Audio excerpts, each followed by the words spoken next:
Hello guys, welcome back to our channel. This is Arturo Rivo Jr. and today we are starting a photography basic series. If you are new to our channel is all about photography, love, and travel. So last time we uploaded the history of photography. So if you haven't watched it yet, I will put the link in the description below. If you are new to our channel, please consider subscribing. In this episode, we will be discussing the basic terminologies in photography. So if you are new in photography, these are the common words you have to know. So let me start by giving the meaning of photography. Photography comes from two Greek words. One word is phos, meaning light, and graph, meaning to draw. So a photograph literally means to draw with light. So photography is an art of drawing with light. So if you want to know more, stay tuned.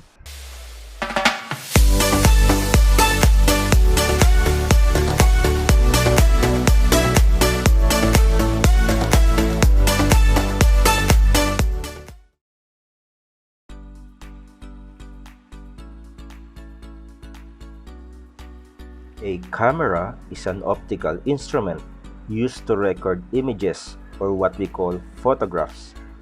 At their most basic, cameras are sealed boxes, or what we call the camera body, with a small hole, or what we call the aperture, that let light in to capture an image on a light-sensitive surface. Cameras have various mechanisms to control how the light falls onto the light-sensitive surface. Lenses focus the light entering the camera. The size of the aperture can be widened or narrowed to let more or less light into the camera. And a shutter mechanism determines the amount of time the photosensitive surface is exposed to the light. Shutter speed is the amount of time the shutter is opened during an exposure. The shutter speed controls motion. Use a fast speed like 1/2000 of a second to freeze motion, or use a slow one like 1/4 of a second or longer to blur moving objects. ISO stands for International Standards Organization and represents the sensitivity of your camera's digital sensor to the light. The lower the number, the less sensitive. The higher the number, the more sensitive. A higher ISO allows you to shoot in low light conditions. Aperture is the variable opening in the lens through which light passes to the film or digital sensor, measured in f-stops.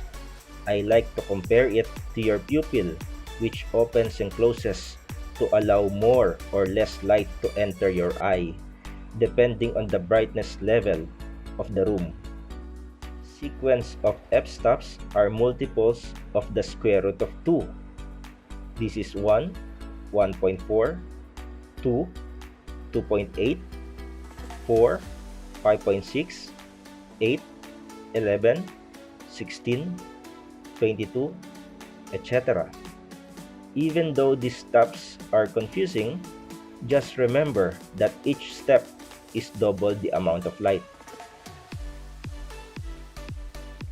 Depth of field is the distance between the nearest and the farthest objects in your scene that appear in focus. It is controlled by many factors, including the aperture, lens focal length, distance to the subject, film or digital sensor size, and the camera format. Aspect ratio is the term used to describe the dimensions, width, and height of your image shown in ratio form. Initially, the aspect ratio of your image is determined by your camera sensor. Most DSLR camera sensors have 3:2 aspect ratio, which is the same aspect ratio as 35mm film. Bokeh, often mispronounced as bokeh or bokeh, it is correctly pronounced as bokeh, as the word originates in Japan. It is used to describe the out-of-focus effect between the subject and the background when you use a wide-open aperture settings. Most often, bokeh occurs where small light sources are in the background, far in the distance. Exposure is the total amount of light reaching the digital sensor. It is controlled by setting the aperture, shutter speed, and ISO. With digital photography, images are stored as a digital file, like RAW files that are considered as the negative film of the digital age. To reduce the file size, the camera can discard parts of the data not easily recognizable to the human eye and saves the image in other formats such as a JPEG. The focal length is the distance between the lens and the image sensor when the subject is in focus, usually stated in millimeters. Example of this is the 28mm, 50mm, or 100mm. The shorter the focal length, example is the 18mm, the wider the angle of view and the greater the area captured. Something that is in focus is sharp, while an object that is out of focus isn't sharp. Different focus areas determine if the camera is focusing on multiple points or one user-selected point. Flash refers to the electronic flash unit discharging the light. Most current flash units are electronic, having evolved from single-use flash bulbs and flammable powders. Modern cameras today often activate flash units automatically. A hot shoe is a mounting point on the top of a camera to attach a flash unit and other compatible accessories. Manual mode on a camera allows the photographer to determine the exposure of an image by letting them select an aperture value and a shutter speed value. This gives you ultimate control over the look of the photo, but you must first understand exposure and how to use shutter speed and aperture controls. Metering is used to measure the brightness of the subject. The camera optimizes exposure by adjusting the shutter speed, aperture, and ISO sensitivity according to the brightness of the subject, which is measured using the camera's built-in metering sensor. Long exposure, also called time exposure or slow shutter photography, involves using a long-duration shutter speed to sharply capture the stationary elements of images while blurring, smearing, or obscuring the moving elements, often used in low-light condition and night photography to let the camera capture the light more effectively. Noise is a commonly used term to describe visual distortion. It looks similar to grain found in film photographs, but it can also look like spots of discoloration when it's really bad, and it can ruin a photograph. Noise tends to get worse when you're shooting in low light conditions. White balance is the process by which you balance the temperature of the colors in the images you take. In other words, white balance corrects color cast that result from certain lighting conditions. In adjusting white balance, the goal is to have the color temperature such that the white appears as neutral white. In photography, a viewfinder is what the photographer looks through to compose and, in many cases, to focus the picture. Viewfinders are used in many cameras of different types: still and movie, film, analog, and digital.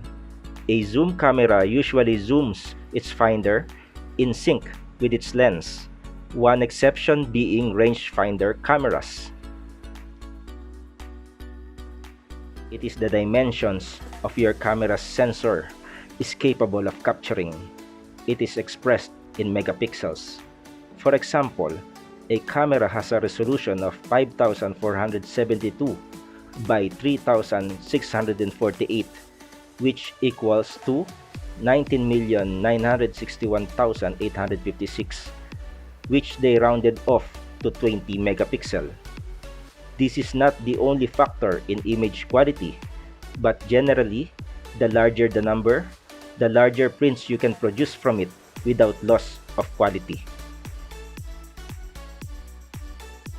Ambient light, also referred to as available light, is the light that is occurring in the scene without adding any flash or light modifiers.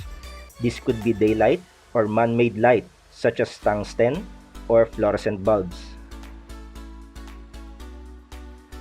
Main light or key light is the main light source for the photograph. It could be the sun, a studio strobe, a flash, a reflector, or something else. But it is the source of light that is producing the pattern of light on the subject with the most intensity. Fill light is the light source that is secondary to the main light. It is used to fill in the shadows to a desired degree.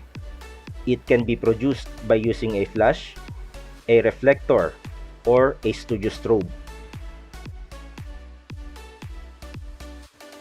Reflectors and diffusers are devices that are used to reflect and diffuse light, generally towards the subject. This is readily available in photography stores or can be made by using simple materials to bounce off light or diffuse them, such as white cardboards and special papers. SOOC is an acronym that means straight out of camera. These are pictures with no post-processing or no editing done.